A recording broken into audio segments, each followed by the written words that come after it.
కాబట్టి విశ్వాసంలో బలపడడానికి దేవుని స్తుతిస్తూ సమయం గడిపాడు. మనం ఏం చేయాలి? దేవుని స్తుతిస్తూ భాషల్లో ప్రార్థన చేస్తూ విశ్వాసంలో బలపడాలి. హల్లెలూయా.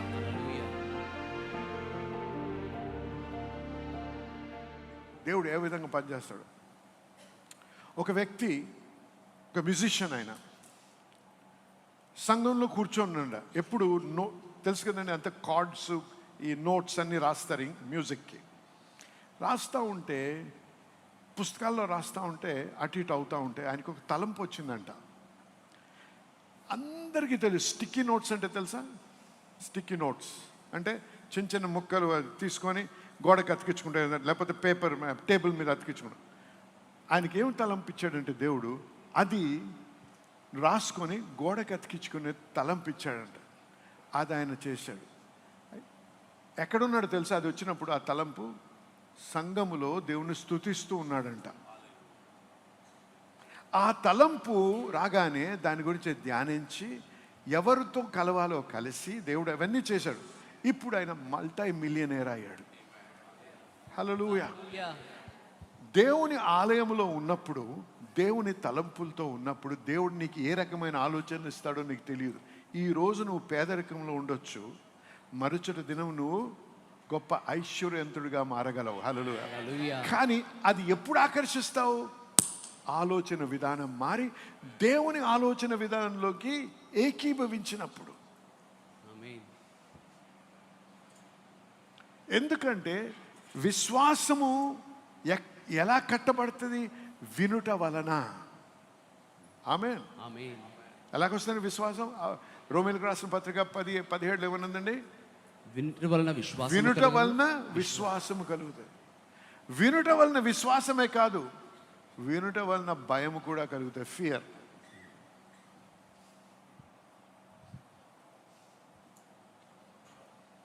ఇలాగే ఒక ఆయన డాక్టర్ దగ్గరికి వెళ్ళాడంట. ఆయన చాలా భయంకరమైన రిపోర్ట్ ఇచ్చాడంట. ఆ భయముతో, ఆ వేదనతో ఇంటికి వెళ్ళి ఇంకా ఆకలి లేదు, ఏమి చేయలేకపోతున్నాడు, లేని సిమ్టమ్స్ కూడా అనుభవిస్తున్నాడంట. మళ్ళీ కొన్ని రోజుల తర్వాత డాక్టర్ దగ్గరికి వెళ్తే, అయ్యో బాబు తప్పు, నీకు అది రిపోర్ట్ నీది కాదండి, వేరే వాళ్ళది అన్నాడంట. చూసారా? వెంటనే మారిపోయింది అంతా. సంతోషం వచ్చేసింది. అంతా రిపోర్ట్ మీద బేస్ అయ్యి ఉంది. ఆ రిపోర్ట్ ముందు హృదయానికి వెళ్ళలేదు, నీ మనసుకి వెళ్ళింది. మనసు నుంచి నీ హృదయానికి వెళ్తుంది.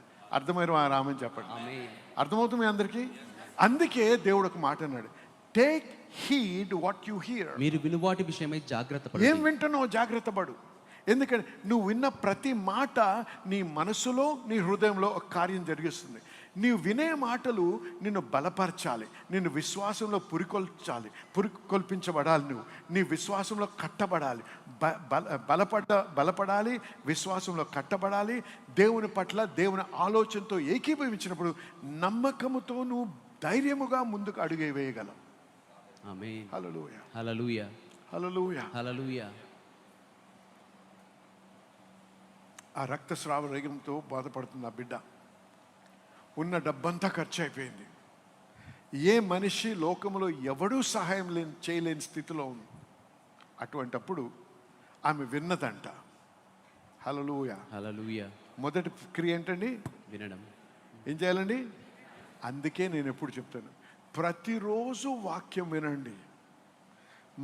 మనం బోధించిన బోధలు స్పాటిఫై మీద ఉన్నాయి. ఇంకెక్కడ ఉన్నాయి? మన స్టోర్లో ఉంది, స్పాటిఫై మీద ఉంది, యాపిల్ మీద ఉంది, ఇంకేవో ప్లాట్ఫామ్. 30 నిమిషాలు, 28 నిమిషాలు వినండి. ప్రతిరోజు వాక్యం వినండి. వాక్యం వినకపోతే వాక్యూమ్ ఉంటుంది. ఆ వాక్యూమ్ ఏదైతే ఉందో దాంట్లో ఏదైనా నాటబడచ్చు. ఏది నాటబడక ముందుగా దేవుని వాక్యం చదువు. మొట్టమొదట నువ్వు చేయాల్సిందేంటి తెలుసా? లెగ్గానే దేవుని స్తుతించాలి, దేవునికి వందనాలు చెప్పాలి, నూతన దినం ఇచ్చిన. రెండవ విషయం ఏం చేయాలి? బైబిల్ చదువు. న్యూస్ పేపర్ కాదు, సోషల్ మీడియా కాదు, ఏది కాదు. ఎందుకు? మొట్టమొదట నువ్వు ఏదైతే మొదలు పెడతావో ఆ తలంపే చాలా మట్టుకు దినమంతా ఉంటుంది. హల్లెలూయా. హల్లెలూయా.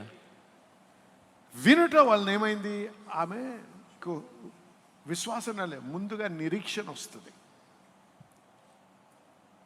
నిరీక్షణ రావడం ద్వారా ఆమె ఏం చేసింది? Amplified version of the Bible ఏముంది? షీ కెప్ట్ సేయింగ్ అని ఉంది. ఆమె పలుకుచూనే ఉండెను. పలుకుచూని ఏమని? ఆయన వస్త్రపు చెంగు ముట్టుకుంటే చాలు నేను స్వస్థత నొందుతాను. వస్త్రపు చెంగు ముట్టుట ద్వారా నేను స్వస్థపరచబడతాను ఆమెకు ఎలా తెలుసు? ఎందుకంటే ఇంతకు ముందు అది జరిగింది కాబట్టి. అనేకులు ఆయన వస్త్రం ముట్టుట ద్వారా స్వస్థపరచబడ్డారని కబురు వచ్చింది. ఆమె విన్నది.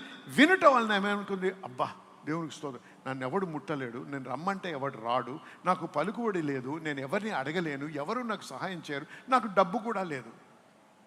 అయితే చాలా సులువైన పని ఏంటంటే ఆయన వస్త్రపు ఎలాగైనా సరే ఆయన వస్త్రపు చెంగు ముట్టాలి అని.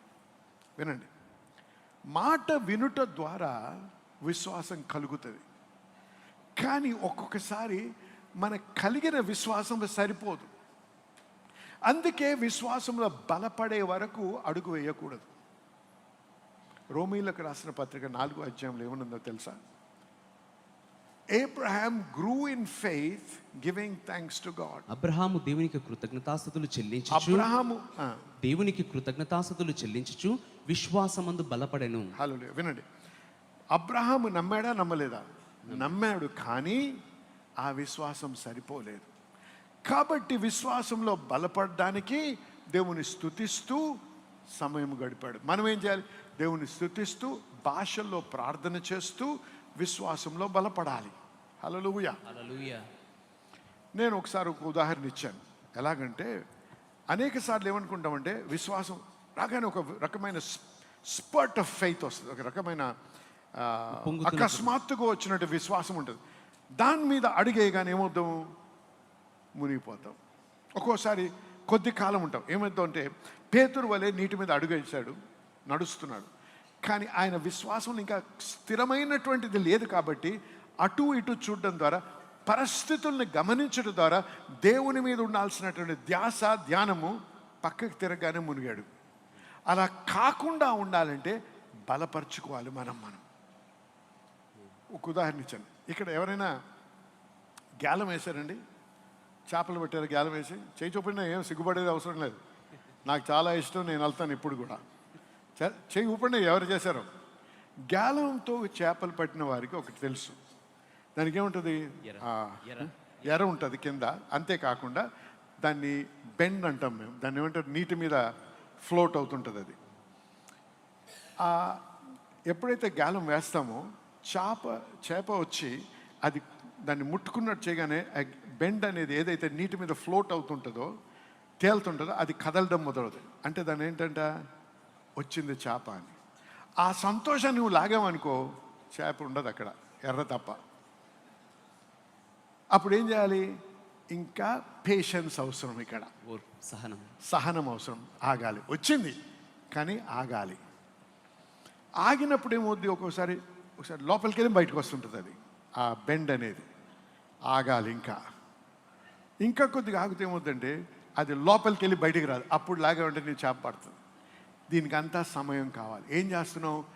వేచుకొని దాన్ని బలపరుస్తున్నావు. హల్లెలూయా. అర్థమైన వారు ఆమెన్ చెప్పండి. ఆమేన్. ఈ రకంగా వాక్యములో మనము ధ్యాస ఉంచి, సామెతలు 4:20 నుంచి 22 వరకు చదివినట్టయితే, మనం ఇప్పుడు చదివాం. ఆ రకంగా మనల్ని మనం ఆ విశ్వాసంలో బలపరుచుకుంటూ ధ్యానిస్తూ బలపరచబడ్డట్టయితే ఆ సమయానికి మనము వెళ్ళాల్సిన అవసరం లేదు, ఆకర్షించబడుతుంది.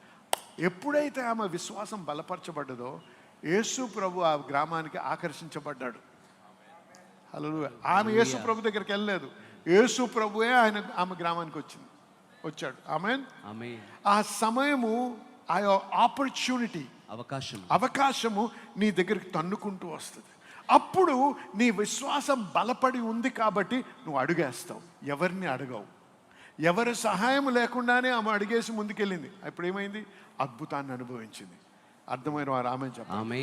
హల్లెలూయా. జనులారా, మనము అసాధ్యమైన కార్యాలు సాధించడానికి యేసు ప్రభు శక్తితో, పరిశుద్ధాత్మ అభిషేకంతో దేనిని చూసినా భయపడకుండా, దేవుడు నాకు తోడై ఉన్నాడు, నేను విజయవంతమైన జీవితం జీవించడానికే దేవుడు నన్ను పిలిచాడు అనే నమ్మకములో ఎదుగుతూ ఆలోచన విధానాన్ని భద్రపరుచుకుని అందరూ ఏదేదో చెప్పిన నాన్సెన్స్ వినకుండా దేవుడు చెప్పిన వాక్యాన్ని మన మనసులో మన హృదయంలో నాటుకున్నట్టయితే ఖచ్చితంగా నువ్వు విజయవంతమైన జీవితం జీవించగలవు. నేను వారు బిగ్గరగా ఆమె చెప్పండి ఒకసారి. ఆమేన్. హల్లెలూయా. దీవించబడ్డారా? ఆశీర్వదించబడ్డారా? ఆమేన్.